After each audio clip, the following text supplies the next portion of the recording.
Mr. Secretary, during your visit in Kazakhstan, you mentioned that U.S. is trying to demonstrate its commitments to Central Asian countries as a steadfast partner.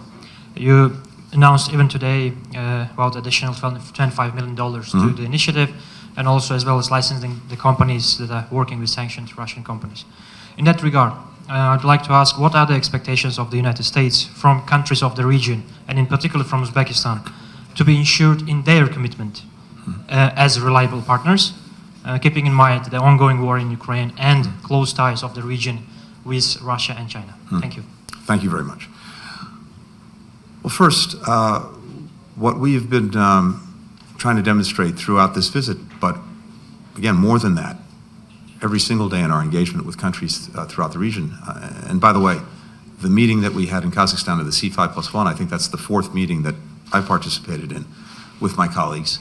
But every single day we're engaged to build the strongest possible partnerships with all of the Central Asian countries. And it starts with our enduring support for their sovereignty, for their independence, for their territorial integrity, and our determination that each be able to determine their own futures consistent with those principles. What I think we also know very well is that Central Asia is in a complicated part of the world with long-standing relationships with different countries based on history, based on geography, and that's something that that we well understand. But I think we also see each of these countries looking to multiply and deepen their relationships and partnerships with other countries around the world. And in that, the United States wants to be a steadfast partner and a partner that works with them to create new opportunities for people in this region and new opportunities for us to work together. Now, as I said earlier, we're also very well aware of the consequences that the Russian aggression against Ukraine has had for people in Central Asia. And I'd say two things about that. First, the immediate consequences have been, in one way or another, a rise in energy and in food prices, and then more generally, inflation. Now, there's a simple reason for that. Putin has tried to weaponize energy in his effort to subjugate Ukraine, and in weaponizing energy and trying to hold it back, deny it from different places, that has contributed to rising prices. We've worked very hard to make sure that there was enough energy on world markets to keep prices down. We've come directly to the assistance of countries that were directly targeted by Putin using the energy weapon. But these effects, again, have been felt here in Central Asia as well. We're working to mitigate them. Food. Putin also weaponized food.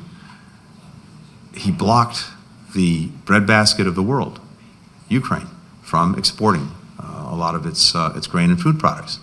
And it was only because of the very good work by the United Nations and Turkey that we were able to establish this Black Sea grain corridor that allowed food once again, to grain and other products, to come out of Ukraine and to reach world markets.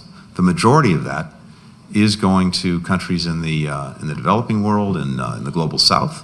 But even countries that aren't directly receiving it are benefiting from the fact that with more Ukrainian food products on the market, the more prices are held in check and are lower.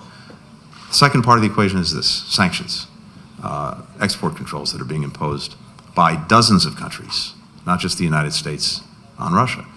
And again, step back. It's not as if we woke up one day and said, oh, let's impose sanctions and export controls on Russia. The reason for those sanctions and export controls is because of the Russian aggression against Ukraine. And countries came together both to support Ukraine in defending itself from the Russian aggression, but also to try to impose costs and pressure on Russia to get it to change its conduct, to stop the aggression, and to make it more difficult for Russia to continue that aggression. So that's what this is all about. But we're looking at this very closely. We appreciate the work that countries have done to help prevent the evasion of sanctions, because Russia is looking for ways to nonetheless acquire products and otherwise engage in sanctioned activity. So we're working closely with governments throughout the region, helping them understand exactly what the sanctions require, and as necessary, looking to see what we can do to mitigate the negative effects that they're feeling. And this includes, in some cases, issuing licenses for trade where that makes sense, and we've been engaged in that process as well. Finally, and I'm sorry for going on so long, but it's important, a big part of the work that we're doing here is to help the region diversify trade relationships, to build new partnerships and relationships with other countries, including with the United States, so they're not dependent on any one country or any one source for trade and investment. And at the same time, to increase trade and investment within Central Asia itself. There's a very strong potential market here. And the more connectivity we have among the countries of Central Asia, the more collaboration we have, the stronger that market's going to be, the more investment it's going to attract from outside of Central Asia. So we're working on all of that. And as I noted yesterday and again today, we've made some significant new investments to try to do that, to increase and strengthen the climate, the environment for private sector investment, to strengthen connectivity among these countries, and to help them diversify their trade and investment relationships.